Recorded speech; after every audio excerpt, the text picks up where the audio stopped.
You are now listening to The Power of Gentle Talk with Anna Palacio, the talk that informs, inspires, and motivates.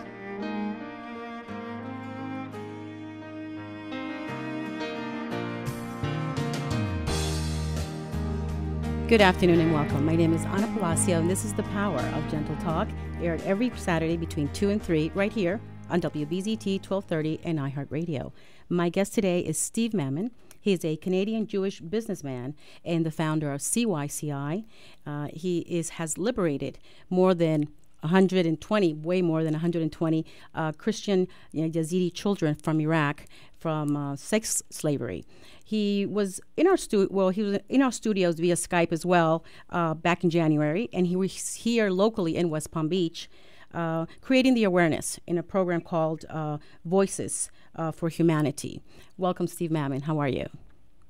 Hello, Anna. How are you today? I'm fine. I'm looking forward to speaking with you and letting the audience know all the accomplishments that CYCI has had since you last spoke on our program. So tell me, there's been a lot of controversy, so we're going to kind of go slowly. Since you initiated CYCI, let's start there. What have you accomplished? Well, we've accomplished a lot. In a nutshell, we've helped 140 sex slaves to be liberated from their captives in the ISIS territory, in the Caliphate, and they've returned to Kurdistan, to their families or relatives, whichever was possible. As you know, ISIS took over the territory. It was swift, it was barbaric, and they killed everybody along the way and just took the women to use them as sex slaves. 8,000 were taken at first, and there's 3,000 left, and we've actually helped to bring back 140 to be exact until today. Besides that, CYCI has helped 2,500 Yazidis and Christians to reach Germany from Lesbos Island in Greece. They call it the refugee island. As you know well, the Yazidis specifically escaped Sinjar when they were attacked by ISIS, because the Kurdistan regional government had actually failed to protect them and actually removed the protection the night before. We could talk about that a bit later.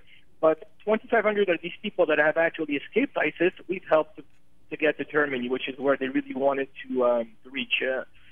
Another thing that we've done is that we've helped tens of thousands of Yazidis and Christians, as well as Muslims, in Kurdistan.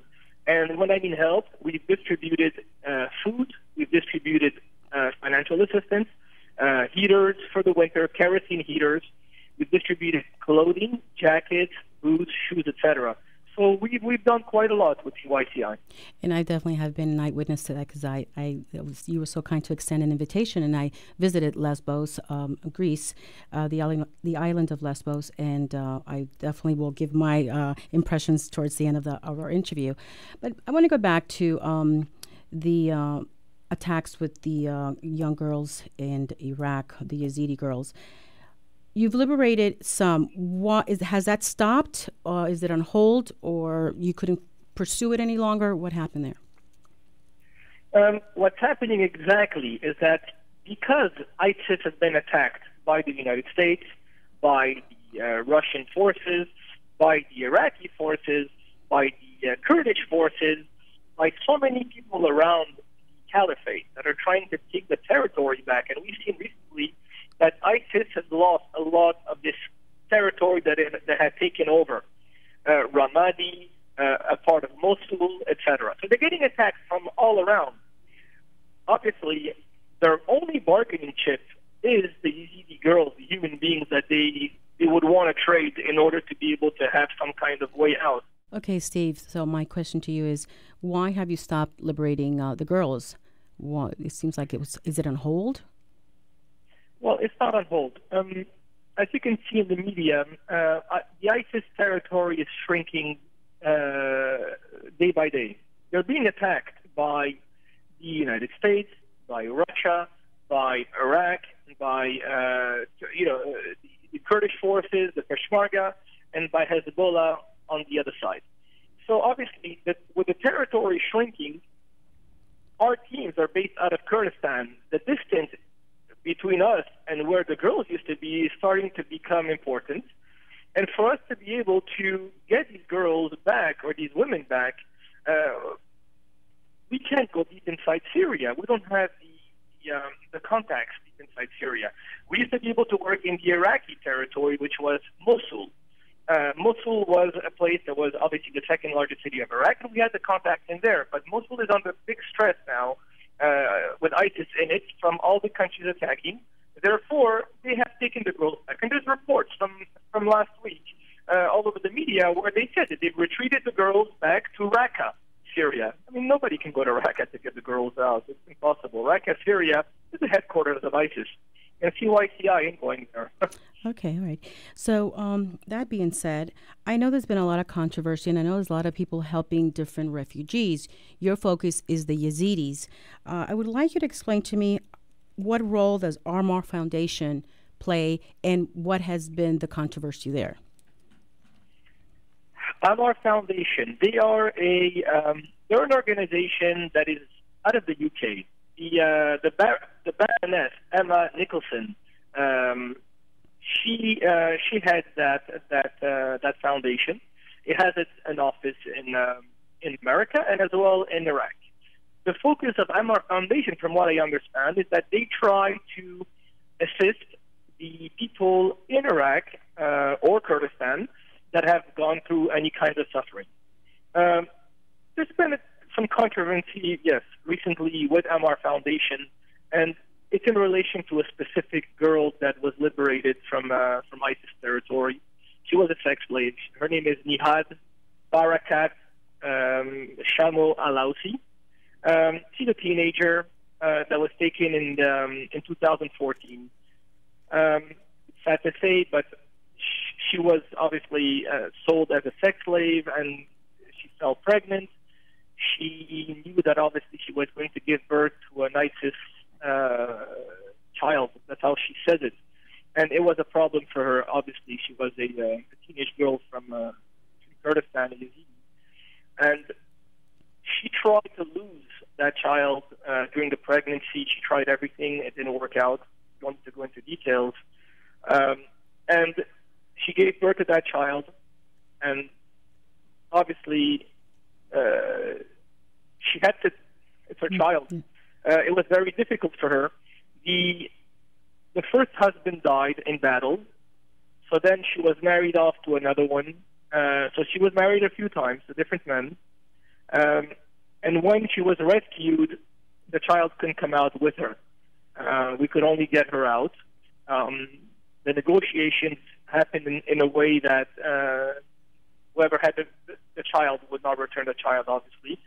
So she came out, and the child is somewhere in the world, somewhere in the Caliphate, or who knows. Now, Amar Foundation took Nehad to the UK last week. She was promised that she was going to be treated psychologically. She was going to be given assistance, and she would be able to talk about the plight of the Yazidis, which is the reason why she decided to reveal her face to the world. Under CYCI, since October, since we liberated her, we had actually hidden her face and her identity for the purpose of protecting her future, so she would have a chance at getting married, and obviously it would simplify and it would help her. But it seems that after 24 hours in the hands of Amar Foundation, they actually portrayed her face and her name all over the world. And at the end of the day, Nehad is back in Kurdistan, and she told me yesterday, as well as her father, that she was never treated psychologically.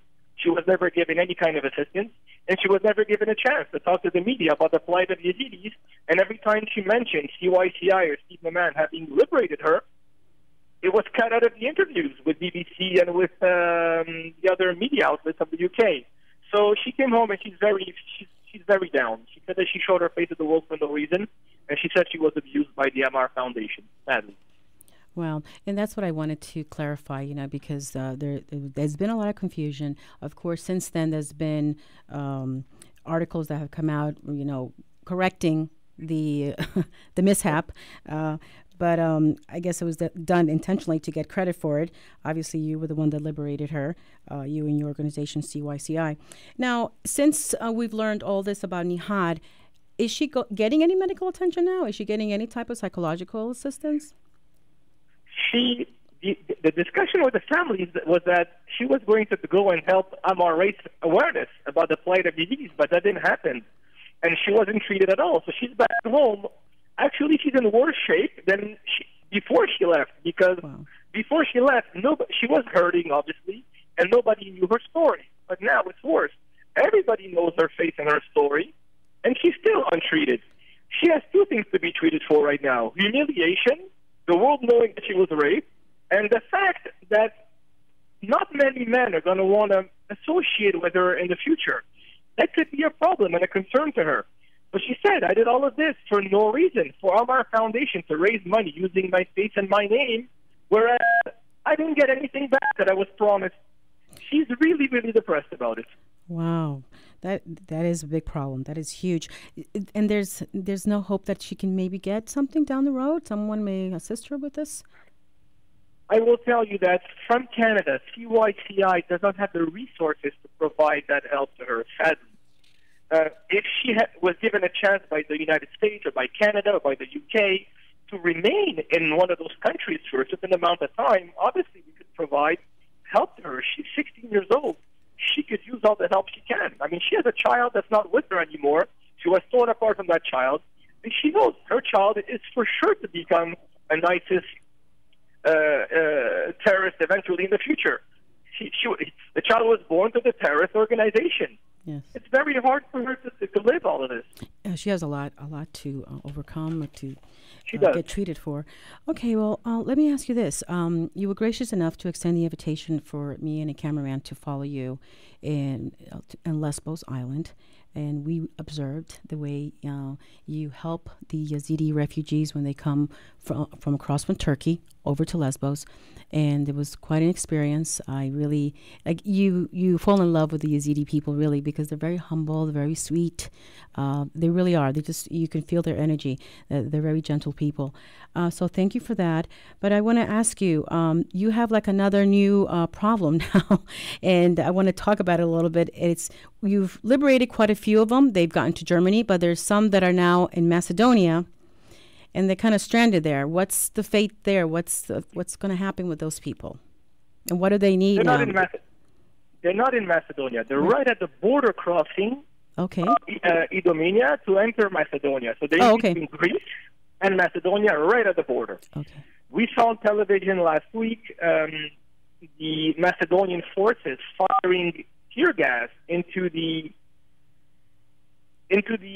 population of refugees, and there were children lying on the floor in the mud that couldn't even breathe. They didn't realize that there were children and old people in that crowd amassed in front of the border, and to disperse the crowd, they threw tear gas, and that brought a lot of condemnation from the whole world in the media. I can't cater to the 15,000 people that are there. I decided to cater to the Christian Yazidis, and there are not many Christians there among those refugees. They're mainly Muslim, Afghanis, Iranians, and Yazidis. There's exactly between 1,000 to 1,100 Yazidis that are right now at the border. We had left them with enough funds to continue their trip all the way to Germany, the ones that are there. Sadly, they've used up a lot of these funds waiting in order to pay for sustenance and to survive. They've been there for weeks now. They weren't planning for that expense. We get these emails and calls, and it's on our Facebook page. I mean, they're in distress. They're sleeping outside. There's been torrential rains that hit the area. They're wet, they're cold, and they have no more funds to eat. The food that is being distributed by the local people, there's 14,000 people going to those areas to get the food. You tell me, it's the law of the strongest. Whoever gets there first and who's the strongest is going to get that food. The Yazidis are very peaceful people. I mean, they're humble, they're peaceful. They don't know what it is to push in a line. And there are no queues. It's just groups of people. You know what I'm saying right now. The Yazidis, the way you've met them in Lesbos, they're not going to go and try and push their way through that queue. Therefore, they're not eating. They're begging for us to come back and help them. That means our project is 1,100 people to feed every day. We're starting to lack the funds. I have to tell you. So this would be a good time to ask for that help. What kind of groups are you targeting or organizations that you would like to reach out to? We're here personally in iHeart. We're reaching out to Goodwill, reaching out to other stations that are will be creating the awareness that this is happening, and that please visit the CYCI website and to donate. But what other organizations are you targeting, or are you focusing on, or is it just private individuals? I'm focusing specifically on the social media. Facebook is our strongest area. We have 40,000 members that are part of the CYCI page in my page. We've launched a call, really, it's a distress call yesterday on Facebook, begging people to donate. And we're going to see within days how much we're able to raise in order to send another team out there. Nehad Bezek, Dilan Bezek, and Vanessa Kunz are ready to travel again. You've met them in Lesbos. They are Dilan Bezek is the president of CYCI, obviously. So we're preparing another team. We just need the funds to go out there and make it happen for them. Wonderful. Now, like I said, I had mentioned this to you earlier, about a week ago or so. I was able to interview Bill Clifford. He's the World Affairs Council president from Washington, D.C., and he's aware of this. We're trying to even reach him again just to let him know what's happening now, the new developments. And so that brings me to this question. You mentioned Dilan. She's the new president, so you decided to step down because you've been kind of like back and forth for months away from your family and your regular job, right? Well, okay. Stepping down is a big word. Okay. You don't just step down from helping people like Yazidis that have been chased out of their homes by ISIS. You can't leave Yazidis until they are well and they're protected. Once you've met the people, they become your family. They're very special people, very, very special. What I've done is something different. I needed to take a little bit of time off from the hands-on approach that I had before. Being a president meant I had to take care of everything. I've been away from my life, my family, my businesses for 9 months, and that's a whole lot of time. I needed to take a step back. And I've led Dilan Bezek. She's the daughter of Elias Bezek, a famous Yazidi leader from Turkey. She has what it takes to run CYCI, and she did an incredible job in Lesbos after I left. We saw it in the media. It was spectacular. She probably did better than I did since we started. It was amazing. She brought the emotional sensitivity to this whole operation, something that I lacked. I was very business-oriented. She's very emotional-oriented, and we needed that. We're catering to Yazidis that are actually suffering, that suffered a lot, and we needed Dilan for this mission. So right now, my approach is, as the founder of CYCI, I have to look at the political aspect, joining forces with governments, Canada, USA, Germany, and the UK. These are the 4 countries that I'm looking at, and this is my focus. I've taken a step back so I could focus on something else. Wonderful. Okay, that brings me to my next question. I would like to speak a little bit about Dawood Jujju, and can you explain his role in the whole operation that CYCI has? Dawood Jujju, the adopted son of the vicar of Baghdad, Ken and Andrew White. I met through Ken and Andrew White, obviously, 2 years ago. The origin of me going to Iraq was a business, and it turned into a humanitarian mission after I saw the suffering that was happening there. He used to work for the U.S. government in Iraq, in Baghdad to be specific, at the U.S. Embassy. Ambassador Beecroft, numerous famous people from the U.S. government know Dawood very well. One of his specialties was hostage negotiations. He participated into some famous hostage releases. And the goal was to use Dawood originally for the liberations. And since the liberations have slowed down in Iraq, then I told Dawood, would he want to travel to Lesbos, to Greece, and help us on the ground? And obviously, he was up for the task, and he made an amazing job there, to the point where he became one of the lifeguards that used to actually go into the water to help the people off the boats.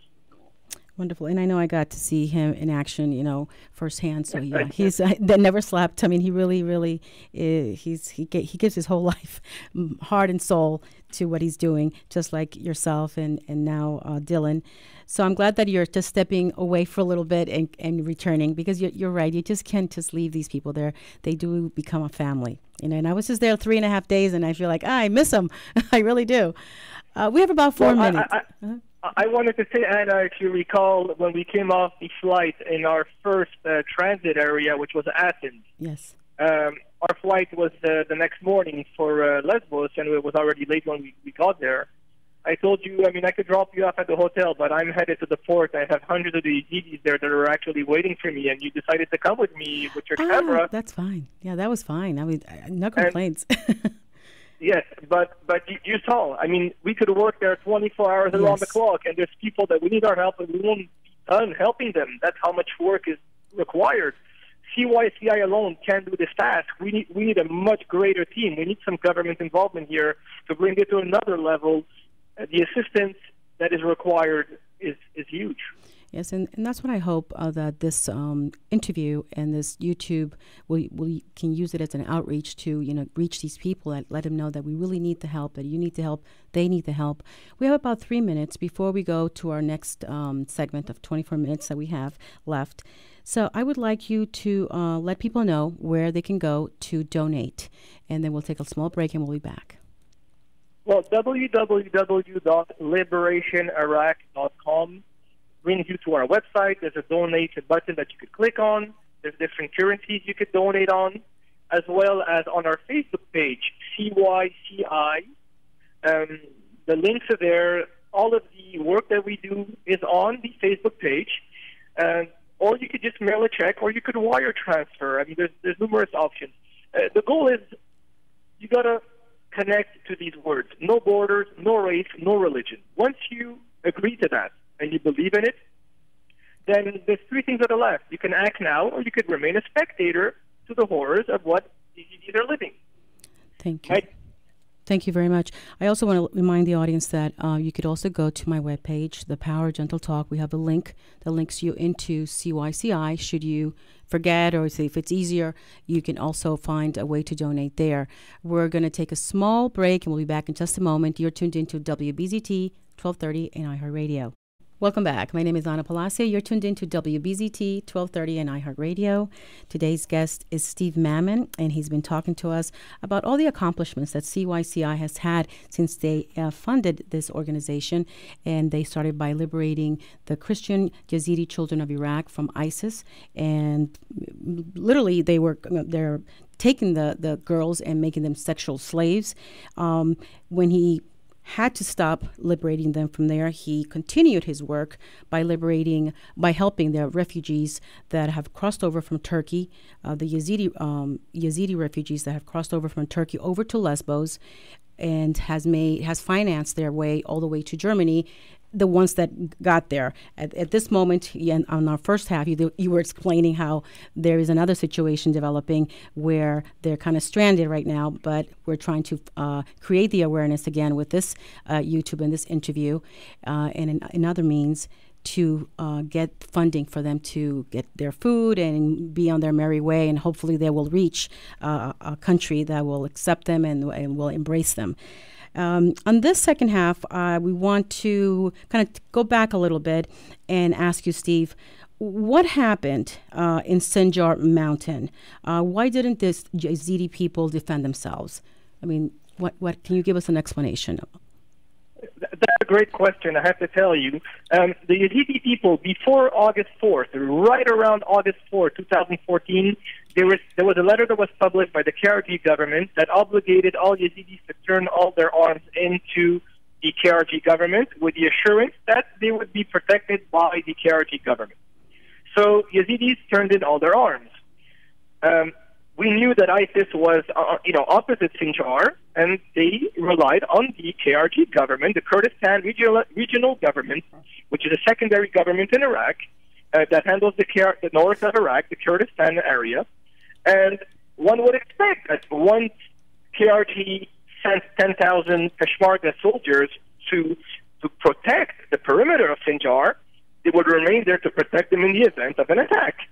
On the 3rd, or very early on the 4th of August 2014 in the morning, Yazidis woke up to 10,000 soldiers that had disappeared overnight without advising them. That left them in a situation without arms and with nobody between them and ISIS. What do you think happened next? We saw it on TV. ISIS came in, and we saw Yazidis running up to the mountain without water for days. ISIS basically just took over women and girls to sell them to sexual slavery, and all the men that were captured were beheaded on television. We saw it. The real question is, why did the KRG leave? Why do you not advise the Yazidis that you're going to remove your 10,000 soldiers from there? That's a big question. This is explained by the Yazidis right now trying to bring to the international court of crimes committed against Yazidis. They want to bring the KRG government there to make them accountable for having left them and not protected them. That was their duty. There's a big problem with the KRG government right now in relation to the Yazidis. Yazidis do not want to unite to the KRG government. They were in Kurdistan and Iraq before the Kurds. They've been there for thousands of years.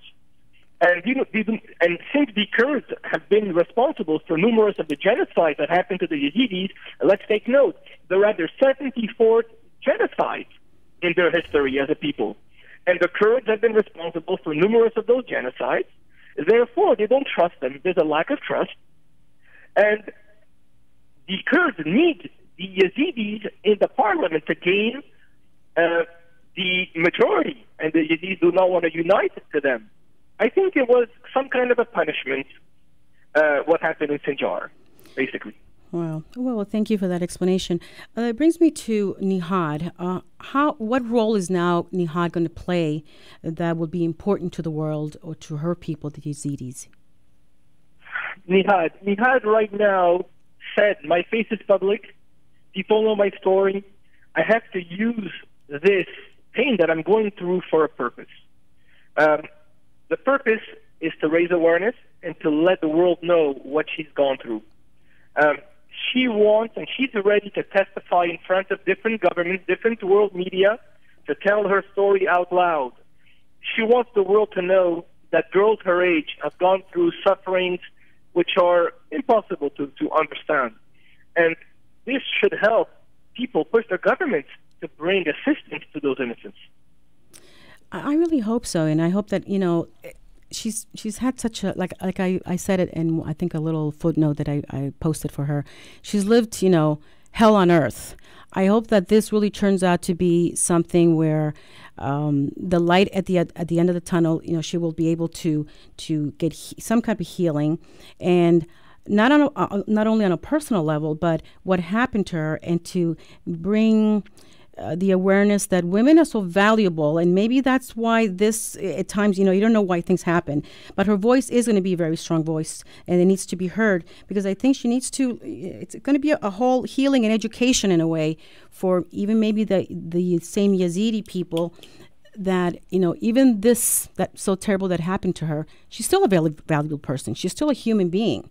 I know they have their set ways and they have an idea of what a pure woman needs to be and all that, but I think that maybe something even bigger can come out of this, as far as maybe looking at women that go through these situations in a different way. God willing, I told her the same thing. I told her that everything that happens comes from God, and God willing, it's part of a bigger plan, and with time it'll show, it'll reveal itself, and in the end everything is going to turn positive for her. Okay. Now, you've had to deal with a lot of opposition from the media. Can you touch a little bit on that so we can kind of go back to that point? One would expect that if somebody goes out to help innocents, whether in Lesbos, whether in Kurdistan, and help people escape these terrible things, one would expect to see support. Yes, we had 80 or 90% of the media around the world that has given us incredible support.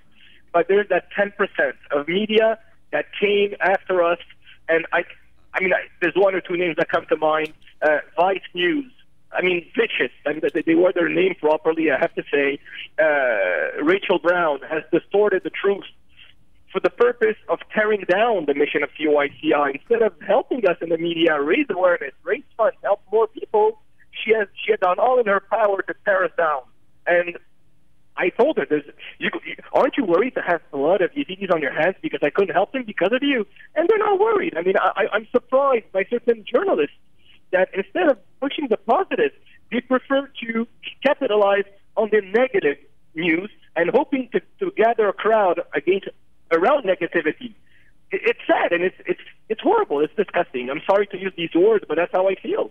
At the end of the day, we have Nehad today. Nehad said it to BBC. She said it to the UK, to journalists, to Karasine, the journalist. She said it. Steve Maman rescued me with CYCI organization. I wouldn't be here today. I wouldn't be alive if it wasn't for him.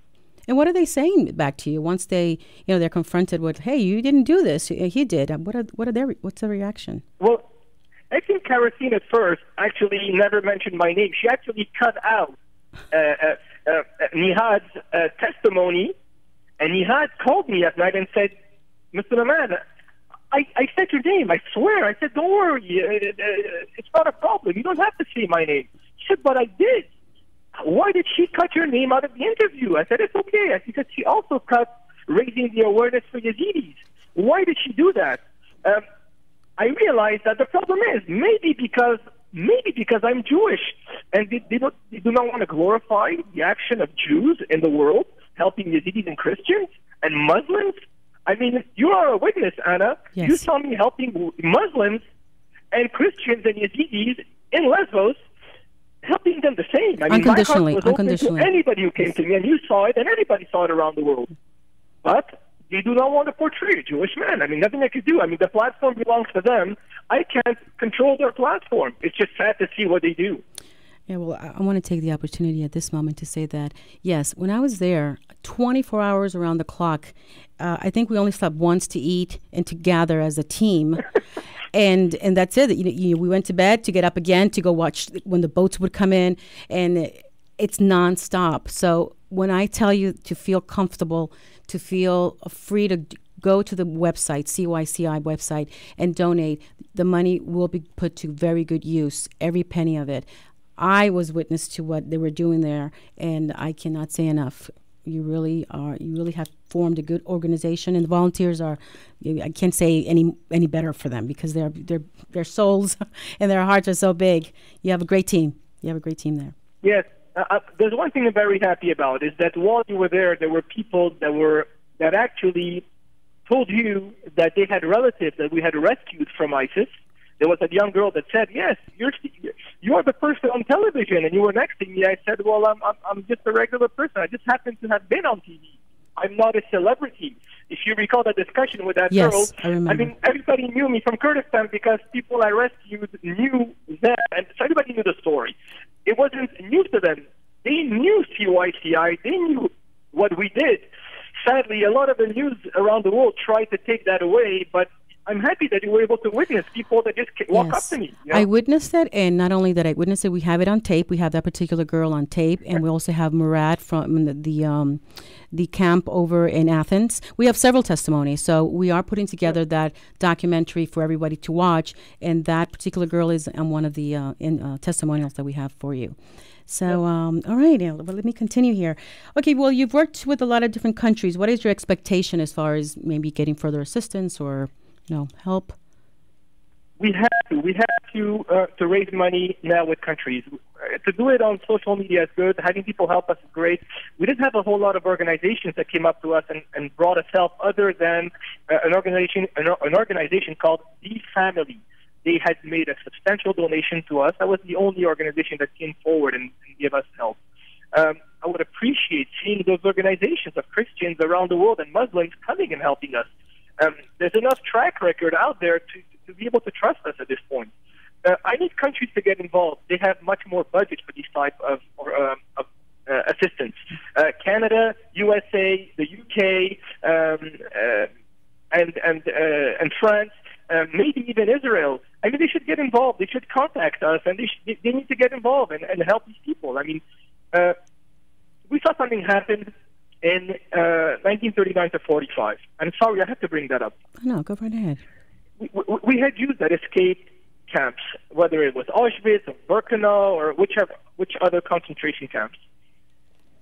There's photos of SS Nazis that were running after people that actually escaped those camps with German shepherds in their hands, running behind them with rifles in hands, and they were entering the forest, but only to die in the forest.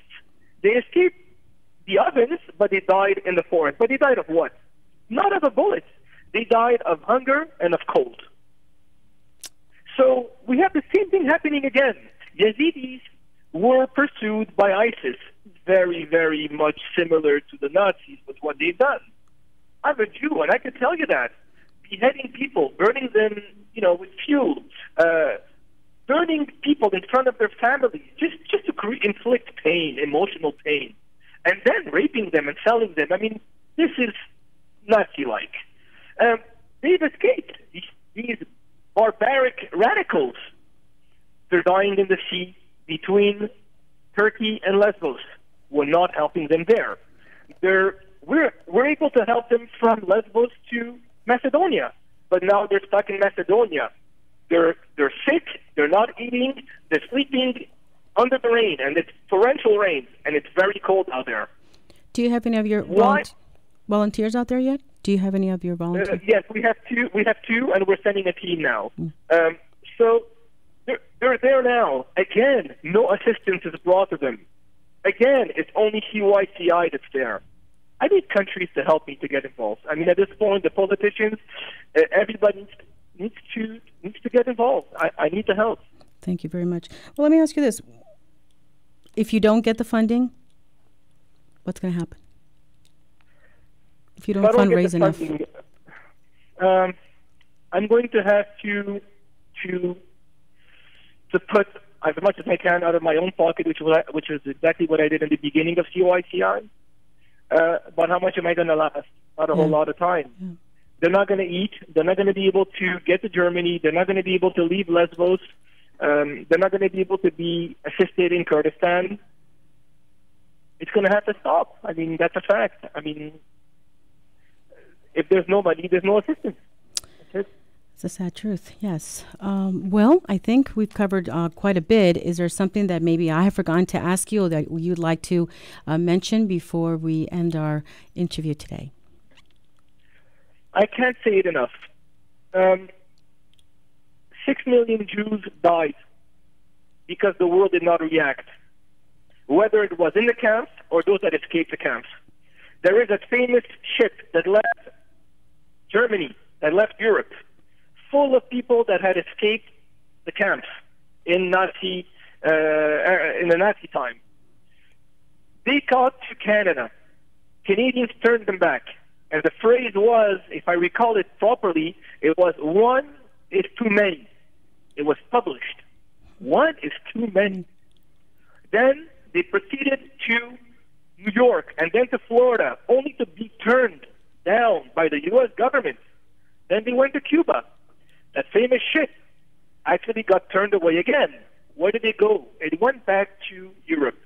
Where did they end up? In the concentration camps. They died. Why are we going to do this again? They're out of ISIS' hands. They've escaped ISIS. Why do we want to wait for them to die? Why do we want to wait for 6 years to go by and then say, let's help them? Help them today. Join me. Join CYCI. Help them. How much can I do on my own with our team? How much could we've raised? $850,000. That's not enough to help a whole nation of Yazidis that are escaping ISIS. I mean, what else can I tell you, Anna? I mean, I turn it over to you. I mean, you're the media. Make it happen for us. Yes, you're absolutely right. Well, go ahead and give out the WW Liberation. Iraq.com or CYCI website, and you can definitely donate there. You can also go to my webpage, The Power of Gentle Talk, and there's a link to CYCI webpage, which will lead you into the donation portion of it. Well, Steve, I want to thank you so very much for taking the time. God bless you, Anna. No, God bless you. You're the one. Yeah. You're the one that actually has pushed CYCI to do what we're doing in Lesbos and all that. You've been instrumental for us to come back at the media again. So God bless you. Thank you very much. And I'm working further with further media here, so I'll let you know as soon as I have the thumbs up that we're ready to expand the outreach and the create the awareness that this is happening. So you can count with me, definitely. Thank you again. To you, listeners, thank you so much for tuning in to WBZT 1230 and iHeartRadio. My name is Ana Palacio. Until next week. Thank you. You have just listened to The Power of Gentle Talk with Ana Palacio. Tune in next Saturday between 2 and 3 p.m. for the talk that informs, inspires, and motivates.